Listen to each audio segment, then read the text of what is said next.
So let me start off with what I feel is our signature success story, which is the story of Nick Ernest, who was supported by DAGSI. So he took his PhD thesis. He beat a pilot in combat simulation. We got a paper with 2 branch chiefs in AFRL, and the pilot is, Lee, who said that we were the most aggressive adaptive AI in the world.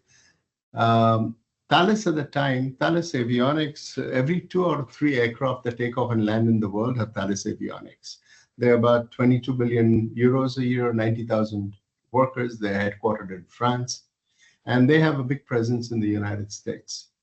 They were looking for an AI company to buy that could provide them with validation to guarantees for safety critical, flight critical systems. And after searching for some time, they decided to purchase my student's thesis for $30 million and to make him chief architect of Thales Avionics. That was in 2018. So now 2025, they created a product called True AI, Transparent, Understandable, and Ethical AI. It is marketable. So this is work we did with AFRL, with Nick Ernest. And this is the claim made by 2 branch chiefs based on the work that we did. It went all over the world because we beat this. This was at AFRL. He's the F-16 pilot, a colonel, who tried to beat a AI on a $35 Raspberry Pi. They created this kit called the Genetic Fuzzy Toolkit of Thales that has gone worldwide.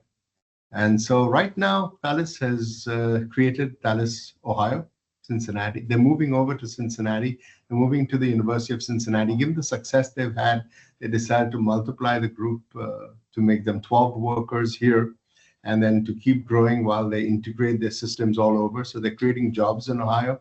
This is the first time this multinational top 10 defense industry in the world has decided to have a footprint in Ohio.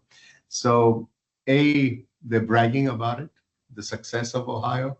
This is a Ohio story, not because we gave them a tax break or not because the real estate or the cost of living is low here, because of our expertise. And it all started with a DAGSI program for a student. Now, if you come to Cincinnati, there is a street called Vine Street.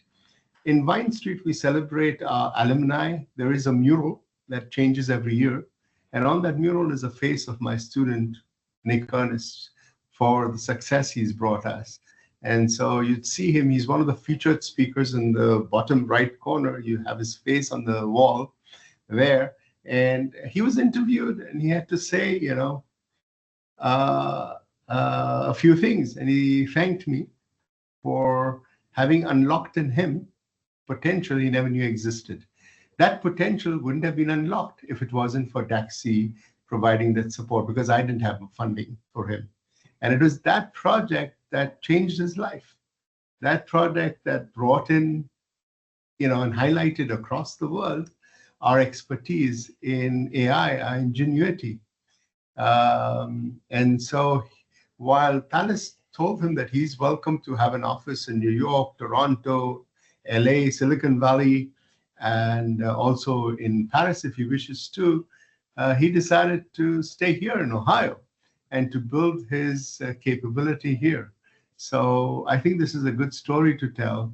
And when we do the inauguration ceremony where they come in and do the ribbon cutting at the University of Cincinnati, where they've rented space for 7 years, and hopefully that'll continue, I'm sure to thank Sochi officially and DAGSI for the contribution, because when somebody is already famous, it's easy to recognize them. But how do we support promising capability ideas? And that is what DAGSI has done. So it is with a lot of humility and pride that I come here and share this success story.